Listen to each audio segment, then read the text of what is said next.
Welcome to the Saddle Talk Podcast, where country living meets real talk. Authentic stories, meaningful interviews, and down-to-earth wisdom with a little Southern charm. Saddle up.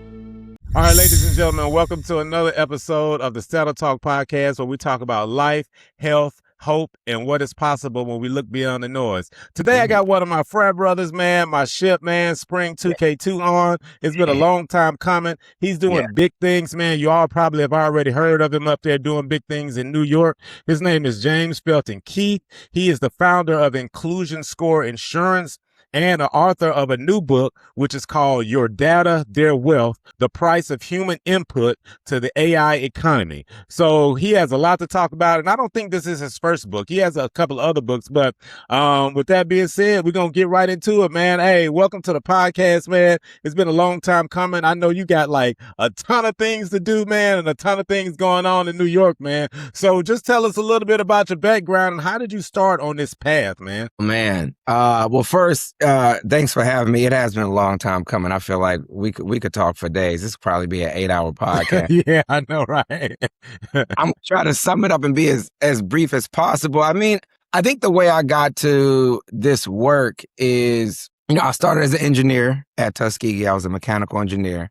And even a lot of that, it was a lot of luck and investment and blessings, just even getting over that hump. Half of it was the Noops. I didn't even consider graduating from Tuskegee till the Noops were like, we graduate. And I was like, oh, I got to do that. We're in college. We should graduate. Right. I think my early career was engineering. I got into, mechanical engineer. I was a design engineer. I designed the seats and interiors on the Chrysler 300. It's like my first big opportunity right out of school. Wow. Yeah, got lucky. Got to move to, China and South Africa doing some of that work because my team at the time was like our age and they didn't want to travel. They had kids, you name it. And, I got my first interaction with what automation looked like. And it wasn't what I thought. When I heard the word automation back in the early and mid 2000s, I thought about robots walking in the street. Yeah, like I was like working with Hewlett Packard and I was like, automation is any process that we can map out and make more efficient, more effective, and just streamline.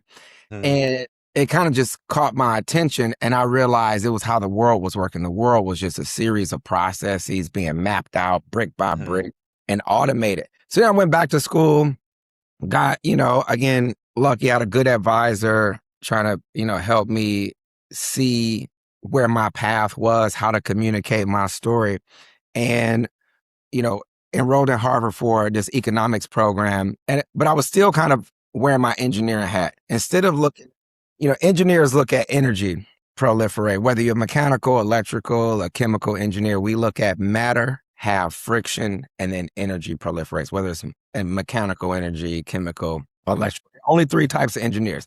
Computer engineers are not a thing. They just business process people. They're not real engineers. But anyway, so anyway, went back to economics school, but I guess to go to my earlier story, I was just a little poor kid from Detroit. Like I was lucky to get enrolled to Tuskegee. I got What made you choose Tuskegee? We went to jail, man, at 17, and my cousin, we went to jail for larceny in Dearborn, Michigan. We would steal triple fat goose down coats from the mall and sell them to boosters in the city. So Dearborn is where like Ford Motor Company is. My parents weren't allowed to shop there at the main mall as black kids in the 60s and 70s. And by the time we were there in the 90s, we were robbing the mall. And back then you could get those ink blotters that were on coats, off of coats with refrigerator magnets. So we get them off with refrigerator magnets, pack them in a bag, get out the mall, and we sell them to boosters. And that's how we had,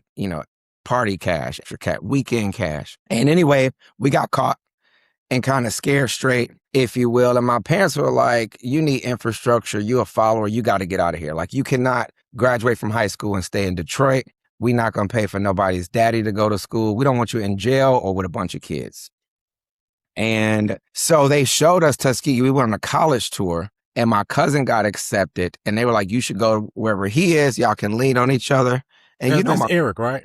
Yeah, Eric. Yeah, Eric is my first cousin. My My mother and his father are brother and sister. Okay. But we grew up like brothers. We 60 days apart. Gotcha. So, so we came down there together, and I got, again, lucky because I didn't declare a major. I had some issues. I had to take a class called reading because I wasn't a good test taker. I wasn't a reader, except I really wasn't into reading until I met Tuskegee's library, and I started seeing authors like Ivan von Sertima and all these authors writing about Black history, and they came before Columbus, which I think was a really influential book to me. And I was like, oh, right, I can read about people like me. And that was interesting to me. And so anyway, that first year or so, I just took standard courses. I even took swim. And I still, I got a B because I wasn't a responsible kid. And the rule was you had to get dressed to swim for every class with Dr. Leftwich. And one day I had something going on. I thought I was cool. And I didn't dress for class. And he was like, every day you don't dress, you go down a grade. All you got to do is show up and swim here. If you know how to swim, and I know how to swim. So it's just to give you an idea, like I was not doing the greatest in school, but because of my baseline courses, I did well enough to stay. All of my peers, it was 13 of us that came down from Michigan, from Flint or Detroit. Everybody else flunked out. Everybody. Wow, man. All 12 of them. And we all still keep in touch in some regard. But so, I came down to Tuskegee because my parents were like, you have to get out of Detroit. Like they insisted. They drove us down and got us acclimated. And we thought we were city kids in Detroit. And so it was a big, shift to come to the country. I bet it was, man. Bro, I saw a tumbleweed and I was like, this is like a movie. And, but now living in New York, when I go back to Detroit, it feels like a little town. So, it's all about perspective, but I was lucky in that I had the opportunity to grow up in Alabama and mature. And I had a long enough runway to do it. It took me 6 years to get out of undergrad. But after that. Oh, yeah. Me as well. Well, you already know it took me a little bit too, man. Yeah, we were that group. So, right. Like we met early, but we were, again, there was always the thing about Tuskegee, and I'm sure this is a lot of campuses. There was a group of cool kids who probably shouldn't have been in college that was there to do other stuff, like throw a party, holler at chicks, like all of that. I was just trying to be popular. I was like, when I get down here, I need to find like the baddest one down here, and I need to get to know her. Hey, it's It's funny you say that. You say you going to Tuskegee to get popular. My sole reason to going to college was just so I could pledge Cap outside, man. Hey, I knew I wanted to go to but when I got to college, I started surrounding myself with all these smart people from around the world, and I'm like, oh, you actually want to like graduate and be a doctor? You actually want to be, like you say, be an engineer? They like, what you want to be? I'm like, well, I just really want to come to college and be a yeah, you know what I'm saying? Or whatever. But being a Tuskegee, man, and like you said, it's like a lot of college, you around a lot of these kids, man. Like it was some smart dudes, man, that used to kick it, man. And I'm like, this dude was with me yesterday. And we were like partying like it was no tomorrow, but we in biochem and he making 95s on the test. You know what I'm saying? I know you were smart. I thought you was an alcoholic with me. I didn't know you was.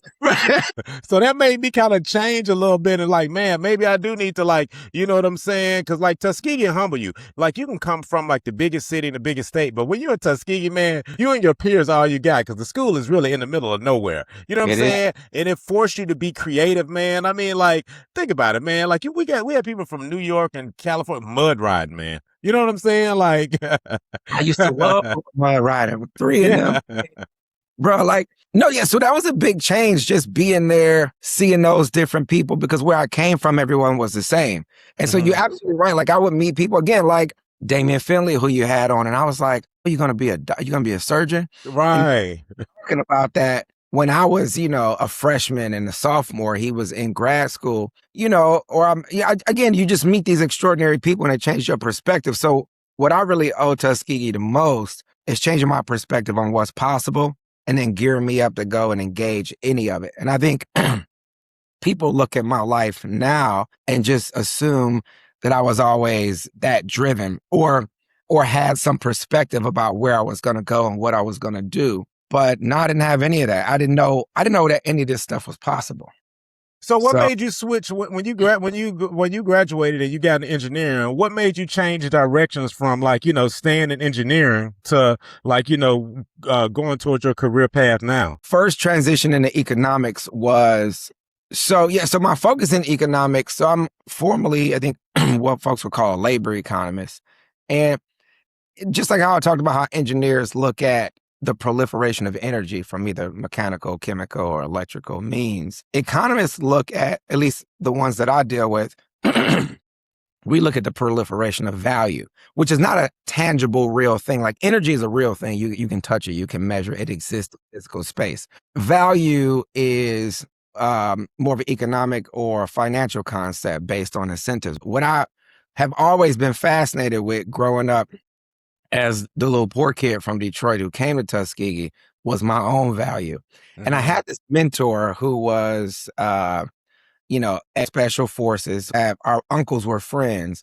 And when I would come home and hang out with the family, he would be there like, he was about 15 years my senior. He was like, you a clown.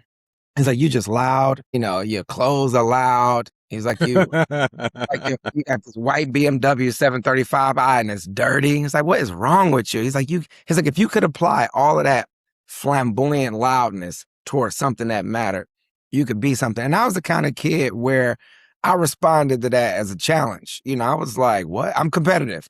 So I was like, I can do whatever you say. And he became a mentor. And we started working out, we started running, I started getting more disciplined.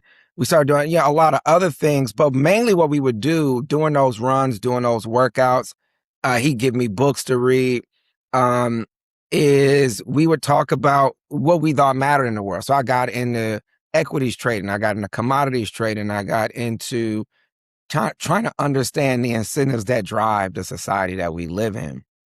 And he's like, what you want to be when you grow up? Because you're not grown up. You think you are. You're working at Chrysler. I remember I bought a house in like 2005. I was engaged to Erin. I was going to move her in. I was like, this is my life. And he called me. I had this big housewarming. My family was really proud of it. I was like the first one in our generation to buy like a whole house in the neighborhood south of where I grew up. And that was like a big deal because it was like the nice neighborhood from the neighborhood I grew up in. Earl Winters was his name. He called me. He was like, so this is your life? And I was like, what you mean? I've got this house going. I'm working over here at Chrysler. And he was like, this is your life. You like 23, 24. And he was like, what you gonna do? Pay the neighbor's kid to cut your lawn? And I was like, I got the neighbor's kid is coming to do my lawn on Thursday. And he was like, I guess you done, huh? I guess at 24, you ain't seen nothing, none of the world.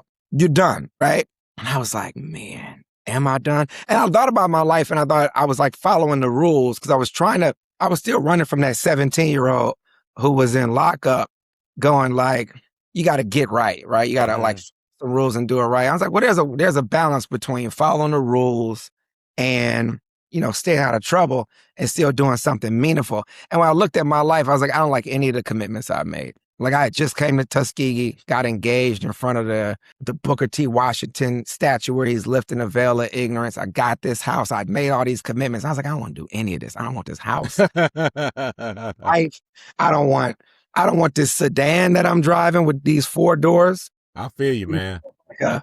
Like a sword and a horse and a mask. And I just want what I kill. And I ran away from everything. I took a job to go to China when my boss told me, if you take this job, it'd be a great opportunity for you. But if you go, someone here is going to do your job. So you could potentially not have one to come back to.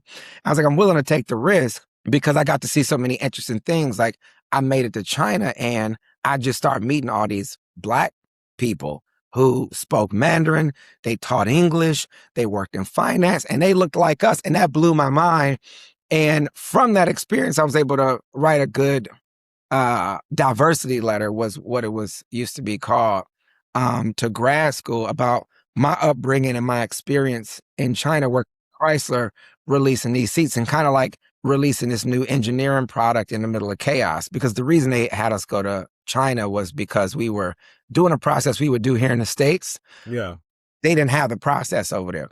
So I learned a lot really fast. It was my first time buying Jordans because I can't stand Michael Jordan, but I got some knockoff $20 joints from a knockoff shop, and we was cooking all these Chinese students in Yao Ming jerseys on like the basketball courts until like Jamaicans would come on the courts, these like 6'5" cats, and like crush. But when they weren't around, I was the tallest black dude in China in 2006. So anyway, when I got back to when I got accepted to grad school, I thought I want to apply these same engineering theories about distribution of energy to what I really care about, which is distribution of value. And I think my life's work for the past 20 years, since I would say 2006 or so, has been about trying to understand the incentives that distribute value. Because not only do I care about how value, whether that's capital or other types of value, are distributed to people, I care about how it's distributed back to me. Growing up, feeling like I had any, either tangibly like money or just in the world and the system. Like there were multiple times where I was just told like, you're not going to get to do X, Y, Z. So you might as well just like comply. And the little angry black man in me, you know, I live on Malcolm X Boulevard, and I think about, really like right now, and I think about him coming from Detroit to New York, you know, slightly angry, like I'm gonna shake stuff up. Yeah. And I'm here, and again, you know, it's a bit more refined. I'll wear a necktie and keep my stuff alive, but I'm still like, I'm on the thing. And so my career after that has really been about that work. So I moved more into business, starting software companies, focused more on IT, data, and again, the distribution of value. So I worked with a lot of labor organizations. I had a mentor from Tuskegee, GE Noob, Spring 81, Adrian Gardner, who was chief information officer at NASA. And he was the one who... I hadn't met him. I met Ram. Ram is down here like fall 88. Yeah. They know Adrian. Adrian is still around in DC, in the DC area. But he was one of the first people to advise me to, become a part of Revolving Door and take some of my corporate skills and work with them in politics. And like years later, when Detroit went through its bankruptcy, and this is maybe 2013, he was like, you should apply to go back and work there. And I was, living in New York. I was like, I'm doing my thing in New York. Like I'm good. Why do I ever need to go back? The way in new fashion, he was like, look, it wasn't a proper like mentorship relationship. He was like, look, take my advice or stop asking me for advice, because I was asking him for advice. So I took his advice, and that got me familiar with what politicians did, but I was still acting as the engineer economist trying to solve distribution problems. I look at the world as a series of basically distribution problems. Whether I'm working with the city and trying to distribute more buses to the Department of Transportation, distribute capital, distribute dignity. Like if I'm not well understood in this podcast, I'm failing to distribute the right language so people know. Gotcha. Okay, yeah, that makes sense. So everything's kind of in that vein. But again, my transformation in life in the late 2000s, early 2010s was really a series of mentors, some that came from, family like Earl the Green Beret, or that came from Tuskegee in a frat like Adrian, right, and so many others. So that was the big change point where I went from engineer guy to economist guy, and even go ahead. Good. Yeah. No. I was thinking about like you like you say you made the switch and in the change, and with the the data and all the stuff like that, because I was always curious about, because like you had a book out, or I don't know, a series of writings, and you kind of like put that into like your political venture too. It's about like owning your data, and things like that. And I think that is like really more, it hits home a lot more now than it did like, maybe a couple of years ago. So you was kind of really before your time, if you think about it, because now with this whole AI thing, and I think you're doing something in that too, like it's really important right now to own your data, because if you look at some of this AI stuff, man, they can make up anything, and it's only getting more and more better. You know what I mean? And It's hard. And if as the months go on, usually it take years, but as the months progress, there's always a new AI app, and then the imagery gets more and more realistic, man. You know what I mean? So talk a little bit about like that whole data concept in that book that you had out. I don't know the title, but it's something about owning your data or something like that. Yeah, I mean, so the new book. We just got the proofs back actually Friday. This is my 13th book. 13? You've written 13 books, man? 13 books, yeah. So This comes out on Juneteenth, but the audio Okay. already out on Spotify. It's called Your Data, Their Wealth. And it's really about, again, there's some math at the back of the book, but I've heard from a lot of lawyers. We have people review the book that is very readable. The subtitle is The Price of Human Input to the AI Economy. But I think the book you might be talking about, my last book from 2020. Oh, yeah, that's the one. That's the one. Yeah, I remember the cover. Yes. That's the first book that I saw of yours. I didn't know you wrote 13, but that was the first one that really caught my eye because I was like, man, owning your data, like that's something that's like some space age like way of thinking, man. These are two. So I used to edit for Anthem Press. I started a book series called The Ethics of Personal Data Collection in International Relations. You got books. This is a different publisher. Those not AI books. Those are like books. Yeah, we don't use AI to write books. We talk about AI in the books, but like all of these, half of these, this camera probably, half of these are my old books. Wow, man. But even with that, I would say the play there is, again, it goes back to that value and my self thing. So I think I published my first book in 2010, and I was on faculty at Michigan State. I was teaching a human ecology course and working with this economic development institute that they have. And this concept of owning your data really came from, I was trying to find the most micro entity asset thing that I could give myself ownership of to distribute back to my distribution problems, to distribute value to myself. And so if I chop up every valuable entity, let's call it a company, let's call it a product, let's call it a service. Those are things that have value that we're willing to pay a fee for, us as people, no matter what kind of people we are or where we're from, right? Mm-hmm. If I can chop up the inputs to that valuable thing, that company, that product, that service, products are things you can touch, mm-hmm. Services are things you can't touch, mm-hmm. Consulting, whatever, right? If I can chop up the inputs to that, then I can distribute me my equitable piece of that valuable thing. And so I'll do you one better. And the Department of Labor and the Bureau of Labor Statistics, the way we define productivity or something that's productive or revenue generator is we've defined it simplistically as a measure of inputs. So the reason I care about data is not because I'm like, AI data geek. I'm looking at data as what was previously an intangible thing like value. I'm saying now I see it as a tangible thing because we're putting a data point on every piece of matter. Matter exists, tangible. When it has friction, energy proliferates. Right. When data is transacted like we're doing here in this podcast, value proliferates. So if I liken data to matter and I look at friction and transaction of those, I see energy or value proliferate, then my question is, what part of that value is mine? Right? Gotcha. Like this is your podcast. If it, it scales, it kills. It's like you are definitely worth more than the guest, but the question should be asked, what are the guests worth? When I look at Shannon Sharp's podcast, it's like, what is Cat Williams worth for blowing this podcast up? Now everybody want to do it.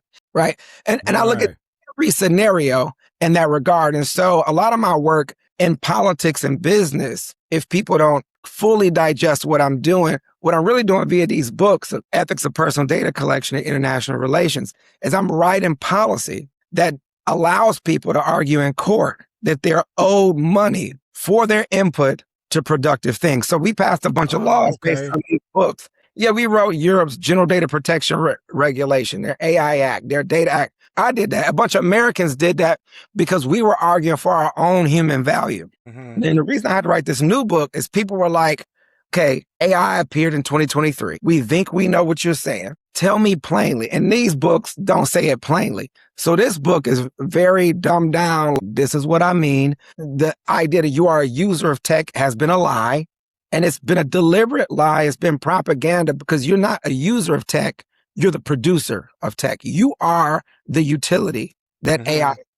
It's not the other way around. AI is not a utility for us to use. We are a utility that AI uses. And if we argue it that way, then we're able. Oh, I see what you're saying. Yeah. We're able to argue that every company that's out there that's using us as a utility to give us products and services back owes us some money. They at the very least owe us, decent roads infrastructure or healthcare infrastructure, or you name it. it's worth keeping me alive if you call your money based on my life. And I'll make a very simple example for you. Like I ride the 3 train here down Malcolm X Boulevard in Harlem, and I see women's underwear advertisements, and in all different colors and all different shapes and sizes. But when we were kids, when I was a kid in the 80s, all the underwear was white. It looked like Madonna's Coney underwear. But now a Harvard Business Review case study shows that people will pay a 16% premium, women will, for Rihanna's draws because they come in that color that they like, right? They identify with it more. And that's not because they've hired more subject matter experts to go, what kind of underwear do we need? It's because they see it in the raw data. It's like, oh, you want stuff that's your skin tone, not white? Fine, I'll make it. And not only here's your fair value for it, it's like, are you willing to pay a premium? 5%, 16%, an unnoticeable percentage point. That extra and percentage at scale, at billions of people, becomes a real crazy number. And wow. So that's this basically like, if I'm getting this right, like, you know, like, for example, if you're determining people's, helping people determine their value when it comes to like their data, imagery, well, like the NIL, name, image, and likeness. So I love that you did it. So I'm doing a talk at Columbia in 3 weeks about NIL. And my main argument, I'm about to post a op-ed about this in this upcoming week. And it's about the fact that everyone deserves an NIL, right? Because everyone has a name, image, or likeness. Now, we might not be, you know, Carlos Boozer's twins who just lost in the March of Oh, they were going to do better, right? Not be them, but we're worth something. And it's not egalitarian. It's not saying that everyone is worth the same thing, but it is that we're missing some value there. If when we were in school, being the cool kids, when I think about the Yin Yang twins and Lil Jon making that song From the Window to the Wall. That was our chant. They were just... Yeah, it was, man. Yes. Kids at our party, when people asked me, I was like, I was popular when they weren't. Like, exactly. Girl was sitting on my lap 25 years ago. Right. And they heard our chant. It was like, I want to be like the Noops. It's like, of course you do. We crushing it. Right. Trying to. I'm not an artist. Not like that. And so the question should be asked, right? If you got your cool watching me be cool at the Rose Supper Club in Montgomery, Alabama, and you were just a weird Atlanta art nerd passing through Montgomery, I'm not saying I'm you, right? But the question should be asked, what am I owed, right? If I'm and my mother taught me how to read for free and she did unpaid labor, the question should be asked, what is a mother's love worth? And there's something. And what we do in this book is, so the first 13 chapters is very readable, but there are 2 appendices that break down mathematically how I calculate it. And we've calculated we have a new product for insurance companies that helps them calculate the value of data's input to these productive AI and database systems, because companies are putting valuations on themselves. And the reality is, if the valuation isn't warranted, then it's a technical errors and omissions insurance premium risk or claim. And that's the space of insurance that I work in. I work in a type of insurance called commercial property and casualty. Any property or any casualty, right, we put a price on. People don't realize this, but insurance is the biggest, oldest industry in the planet. It's older than prostitution. We secure life and property. The problem is right now is most people's lives are somebody's property and it's not their own. And the question should be asked, what is that worth? How do we insure the risk on it right now? And how do we properly distribute that property or that value of that property back to those people? That's the era that we're moving into with AI. And you're right, it's only become evident to people in the past 24 months. Like, we sell more books now, but a lot of this stuff, I went to Denmark in 2017 and told them about the AI Act that we wanted to pass, that we didn't pass until 2024. And I was like, you all need to create an ownership right. And I did a keynote speech for the 100th anniversary of, they have an insurance and pension fund trade association. Years old in 2018. And I give this keynote right before their prime minister. And I mean, they pay me to be there. So I'm happy. I'll talk to anybody for like 10K plus expenses. F me off the stage. And because I used the word ownership, and they were like, that's so American. We don't like your American language around ownership. And I was like, okay, all right. It was nice being here. I enjoyed the time. The hotel was great. had a bunch of parties, Mhm. all these college students pouring from the ceiling. It was a good time. The point is, they called me around 2023. I was like, hey, what's that thing you were saying in 2017? And it's Yeah, 2017. exactly. And they passed the most sweeping series of ownership rights last year. So I was Well, over did there. you get compensated for that though? Because No, is but that again, argument, it's like, how do we compensate that policy thing? It's like, no, what we did do is sell more books. So I went over there to introduce a paper that became this book because we got an award for this book. Last September, we weren't in Denmark, we were in Finland, but I did a conference there and read a paper about how we calculated it because, something about Europeans versus Americans that they never used to be able to do it, which is something we worked on politically and from an international relations standpoint, is we can sue over here for what's called collective redress. We call them class action suits. Mhm. It's like you and I have both been aggrieved and we want to sue people. In Right. Europe, they could never do that. And so they were usually always better at legislating and regulating early, whereas we would litigate and sue you in court to see when we can get it. It's why they have data rights and we have NIL. So we make it, what's different about America is we make it an enterprise and then we let you argue about it in court. But the Gotcha. courts work. In Europe, they don't want you to argue in court so much because there's so many countries and they don't all have the same court system. Oh, gotcha. Right. Yeah. I've always heard that about Europe. That's why it's a lot of people that speak a lot of different languages because, say I'm in Nashville and the next state over is Alabama, but that could be a whole completely different country. Completely different. Right. So our court system are the same between Tennessee and Alabama, but between France and Spain, very different, right? Gotcha. So they used to never have that ability until last year. So we passed this AI Act, which now gives them, in the space of data rights and these property rights, the ability to seek collective redress. And now my old ideas are in play. So I have to help them calculate, which is why I was there last September in Finland, to say we have a new series of arguments to make around what people are owed. I did my regular, they were always in awe because I'm over there as this very black man telling a crowd of old white people how cool I did. Owe me some money. I'm like, me, Beyonce, Britney Spears, we're the oldest millennials. They older than me. But if they singing about bugaboos, which I may have been, they owe me. Yeah. They singing about it. I'm not saying that they're not worth more than me because they can dance and spin around. Right. But I'm worth something, damn it. And so there's How did that. you see this coming, man? Because that book, the first one you had with the face on there about owning your own data, man, it is so relatable to right now more than ever, man. How did you see this coming though? You know what I mean? Because like you say, I saw that book that you had out a while ago, and it sparked out. And I must admit, I hadn't bought the book, man, or anything like that. But I mean, it sparked the interest in me, and that always has been in my head, because I knew what you did, but I never knew what you did. But I always associate that owning data, and I even talk to people right now about it or whatever. I always say, my frat brother, he wrote a book about owning your data and things like that, and I always be like, I'm gonna try to get it to you or whatever stuff. But you sometimes be passing in the wind, or you see them. But I haven't had full conversations about it. But the more and more I talk to people about AI, the more and more that book is coming up now. You know what I mean? I think the deal is we only got to this because, I think two things happened at once, right? The technological landscape was changing and I was an engineer. So I was present at the very first big data conference and we had it here in New York. That language was new. This is 2009.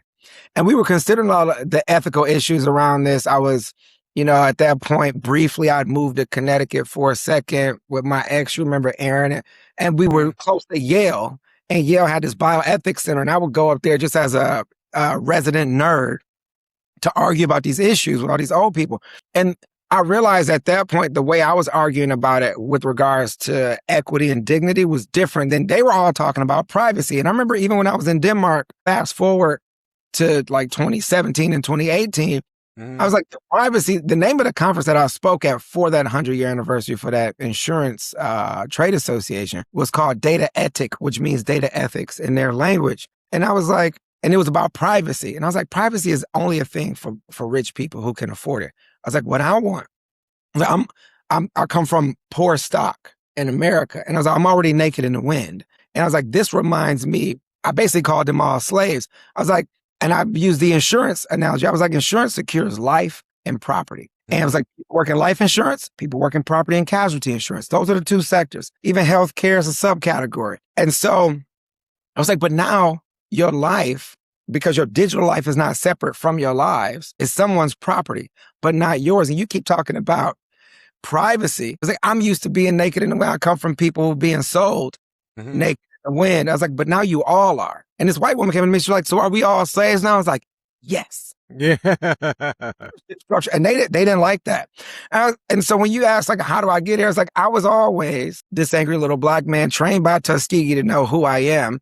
And we're always the whistleblowers, the bell ringers earlier to say, here is a tidal wave of capital, equity, and ethics problems coming our way if we choose to engage them. And so that's really how I got here. It's just being the least privileged brother out there. And I'm fighting for that. And it's just only making sense to people now because people only respond once they've been punched in the face. Right.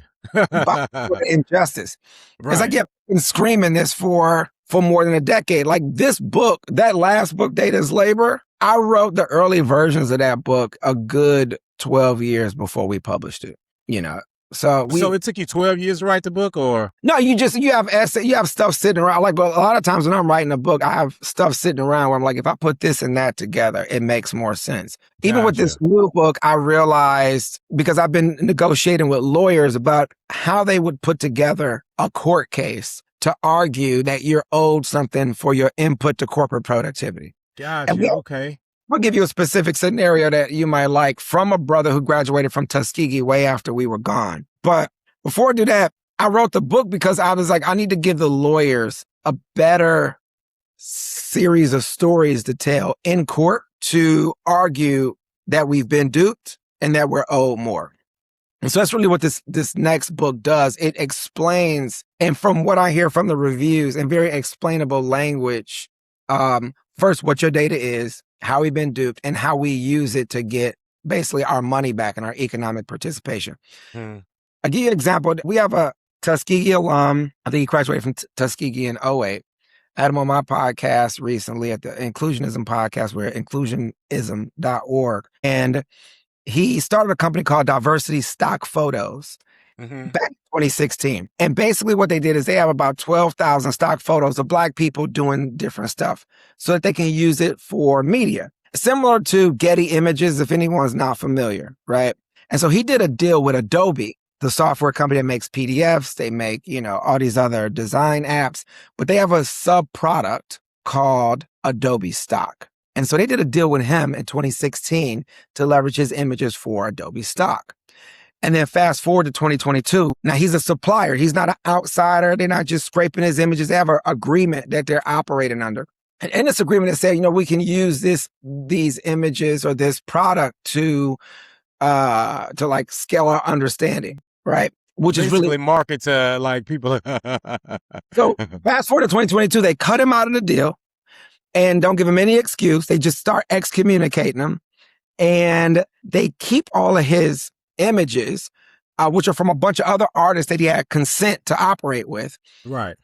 And in AI, they use it for what you will call an evaluation layer to their training data. So they have training data for something, their product, Adobe Stock, which is stock photos from Adobe.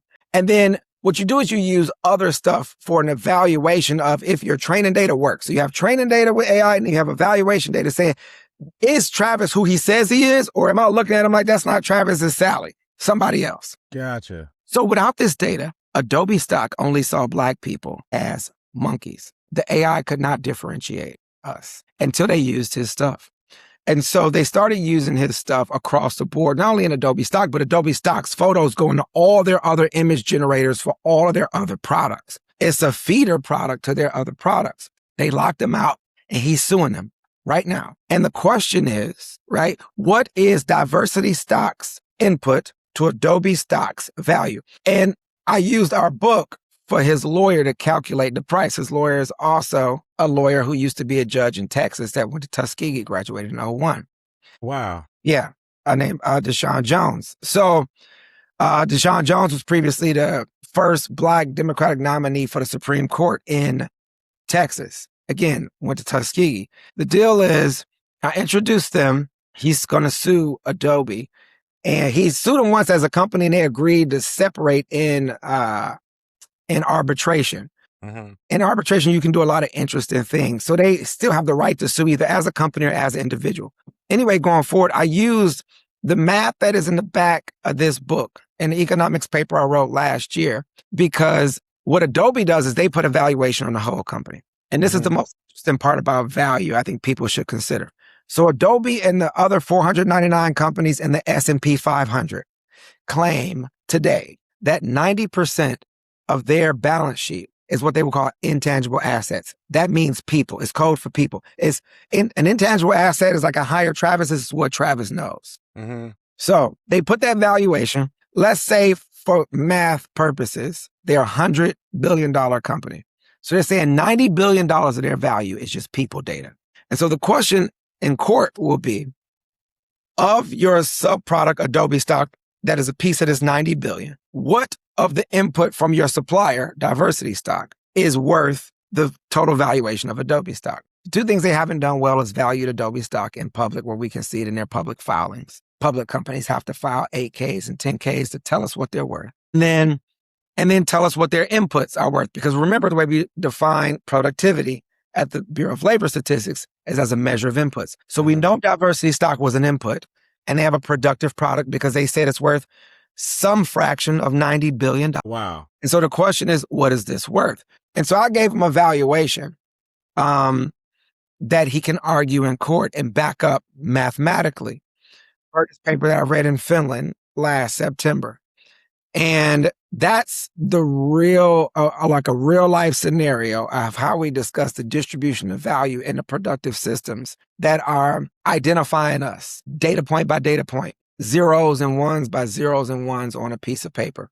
But the reality, how do you just take somebody's stuff like that? That's just kind of weird, man. They do it all the time. They just rob us. And so, but again, so it's almost kind of like, is that an American-based company? So it's almost kind of like, if it's companies that's not based out of the United States, they might have different rules and laws. So you might really need to read a lot about before you sign up and just hit okay, allow and stuff like that, because they might go by a different set of rules than, and that might be why a lot of people start companies overseas, because then they don't have to abide by the rules here in the United States, man. And it's funny you say that, because I know Johnny Edwards, so he does pharmaceuticals, right? And so he's petitioning right now to get like a lot of the meds that a lot of people take over here, they are tested in another country. So he was like, it doesn't really make sense. Like, say, for instance, if you got like some medicine or whatever, and you test it in India. Well, if it's being tested on all people from India, but in America, you got all different type of demographics. You know what I mean? So it's like, how is that really like helping the public or whatever? So he's trying to get petition to get more trials over here, so it can be among a variety of people as opposed to just one specific group, man. So that just kind of makes me think like, maybe we need to start supporting more tech companies or app companies over here, because then they have to abide by the rules of the American law, as opposed to starting over in Cambodia, where you can just use their laws and rules and it might not apply to us. You know what I'm saying? I think even if they did have laws in Cambodia or India, et cetera, you're right, those people are not the same as people over here. Again, if you would need to test a pharmaceutical product on everyone that might consume that pharmaceutical product. So they could be right, yeah. Be Black. What I will say about Adobe, though, is they are a big old American company. Oh, but no, you're right. But for the foreign companies, it makes it even that much more complex. And it's why like these international relations books are valuable in trying to see how do we streamline, because it is a cross-border problem, because people are using apps and capabilities that cross borders. And again, it's not just in the digital social media space, it's also in the pharmaceutical space, it's in the healthcare space, it's in in the transportation space. Every industry at this point and it's what people don't consider enough, is a data industry. And as a result, every industry is an AI industry. Every industry is using knowledge about us to better craft and individualize products per us. And that is what has made the economy grow. When people look at trend lines of the economy in our lifetimes in the past 50 years is 200 times more productive than it was before we existed. Yet wages have not grown at all. They only grow at the rate of inflation, which means no one's getting a pay raise. And so that gap between growth and the floor of wages is all data. And what it's saying is, where in 1981, I might have needed to hire you and pay you $80K to tell me about all the black men.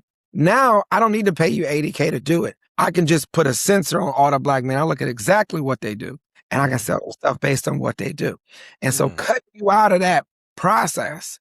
Or even if I keep you to manage it, but I keep you at $80K, I'm still making exponentially more value because my inputs to my knowledge of how I might distribute you products and services is a lot cheaper because I already know you. I know where you are. And I know what you would buy. Like I've only white shirt because I can see it. I was like, it may cost too much to sell him black or blue because I have to convince him to buy it. But I know he will buy white because I saw it in a sensor on this podcast on video. And that makes the distribution process cheaper. It's cheaper to sell that white shirt than it would be to different color shirt.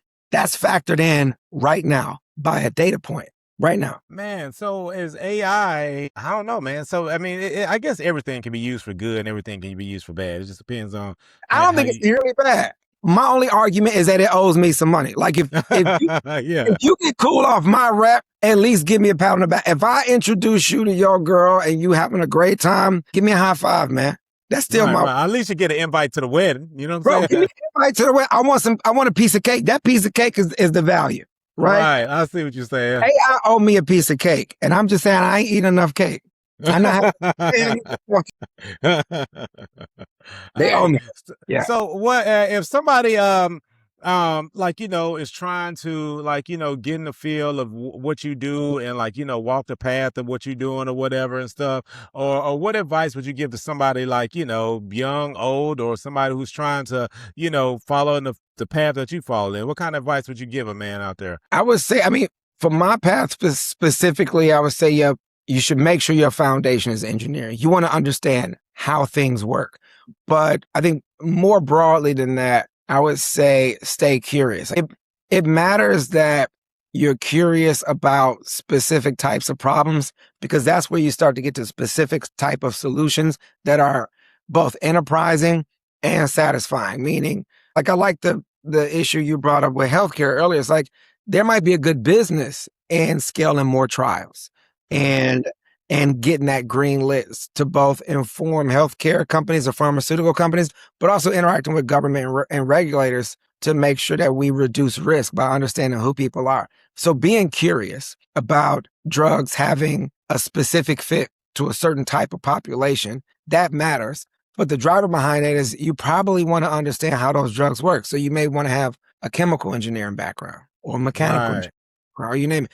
So I would say, make the base understanding how things work first. And secondarily, find stuff you can be most curious about. You will find opportunities to make change and make money doing it. Yeah, that's my biggest That's what's up, man. Well, we could go on for hours, man, talking or whatever. Yeah, we definitely got to do a part 2, man. Hey, but before we get out of here, man, let everybody know, how they can get in touch with you, man, where they can find your books, man, where you're going to be speaking, what service you provide and things like that. Yeah, so everyone, if they go to jamesfeltonkeith.com, everything is there. You can get all the latest books at dataislabor.com. It'll take you to these are more readable than these other books. Upcoming, I'm speaking at Columbia University on the 29th here in New York. I'm speaking at Goucher University on the 30th in Baltimore. If anyone's in Baltimore, you're going to laugh at this. I had another book that I was just in from a different editor. This came out in January. I can't see. What's the title now, man? This is Building Inclusive Scientific Communities and Leaders. So this is a case study. Okay. So what InclusionScore does is we are the certifying body for the international standard in DEI, and we use it to underwrite employment practice liability insurance. long story short, when someone call you the N-word, pull your hair, kick you out of work, and you're brave enough to sue and you settle in or out of court, Zurich pays that bill. Lloyd's of London pays that bill. The price of bigotry is really your insurance premiums. And so we use this standard to underwrite that type of insurance. And so this book is a case study of how we certified the American Society of Civil Engineers in this standard so that they could advise the entire civil engineering and construction industry on how to reduce risk of basically calling people the N-word and kicking them out of work. And a lot of other stuff. I'm just cool. As an example. Hey, one more thing before we go. I forgot to bring this up, man. Like, you know, and I don't know why it surprised me that you writing these books. You and Quasi wrote the book on twirling. We wrote a book on twirling. We got to do a whole thing about that.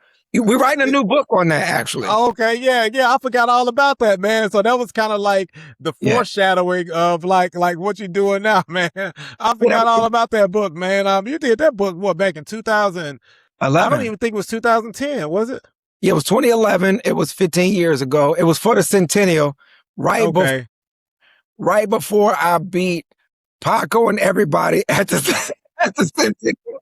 At the competition in Indianapolis. Yeah, so we're writing a new book with all the young boys and we're expanding it because now there's a conversation about making cane trolling and bopping a formal part of the rituals in the frat. It should be, man. Like, you know, I mean, like, and I don't want to go too deep in the camp right now, man, but, you know, a lot of the young nukes are doing a lot more strolls now, man. And I mean, like, that's good and all, but the mystique behind cane twirling, man, and I think a lot of reason why twirling the cane and all that has kind of died out is because if you think about it, man, the art of the step show has kind of died out a little bit too, man. I got mine right. I got mine like right over there, man. And don't get it twisted because a lot of people don't see me on video and all that, man. But I still stay tight with it, man. And I always tell people like the next time they see me, man. Have you ever seen Rogue One with Darth Vader coming down the hallway?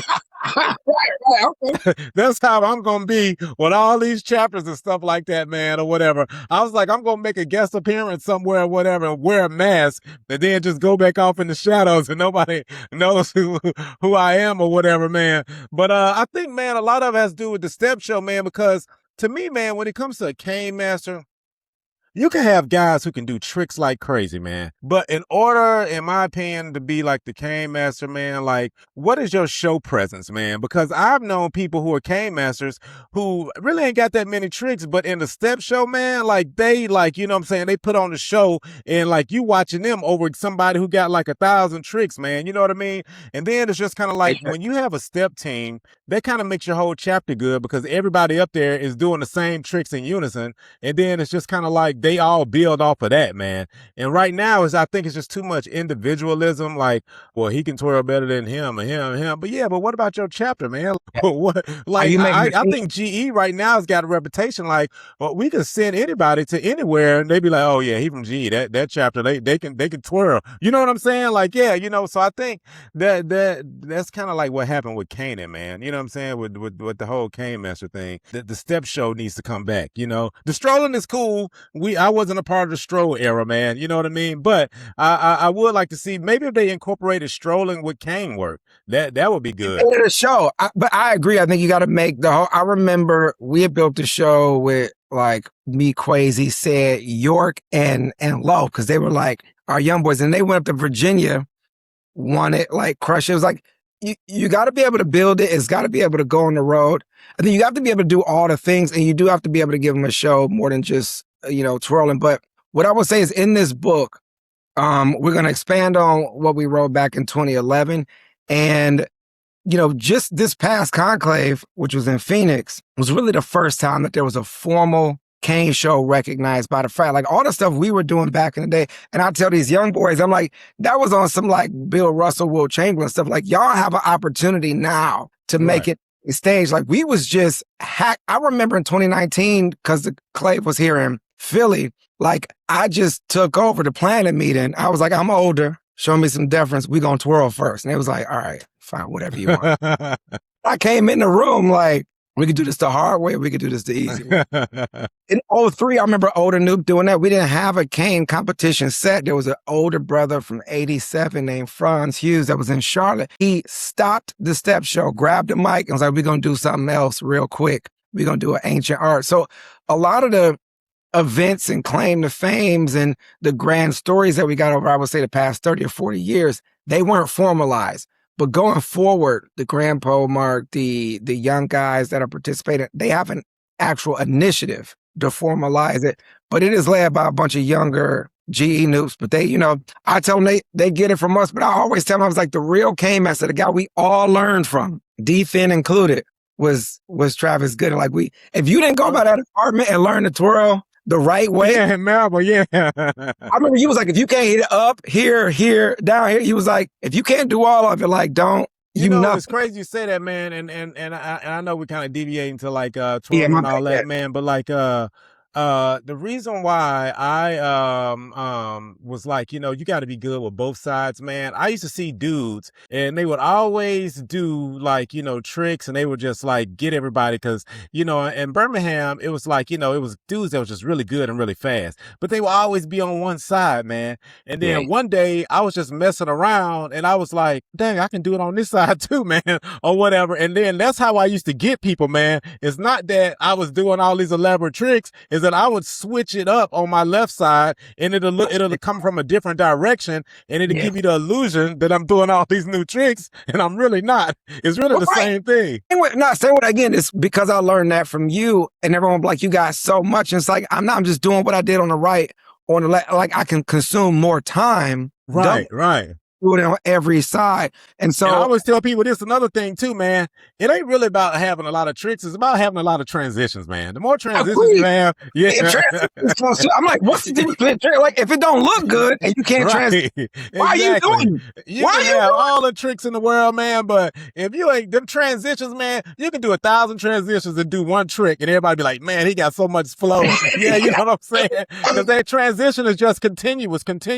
So I always was like, man, because D-Fin, he had all the tricks, man. I'm like, you know what? That ain't my claim to fame, man. I'm just going to master these transitions, man, or whatever, and make sure I can do them on both sides, because then that makes it look like I got a bigger archive than what I really have, and everybody be like, dang. And I'm like, man, I'm just doing the same thing on this side, but it looks different because it's on my left side as opposed to on my right side, man. But anyway, we can go on for days with that or whatever, man. I appreciate you coming on, man, and we definitely going to have a part 2. I'm going to start doing some mobile podcasts where we go around and then, like a day in the life or whatever, but that'll be this summer or whatever, man. But like I tell everybody, man, keep it country, keep it cowboy, and God bless America, man.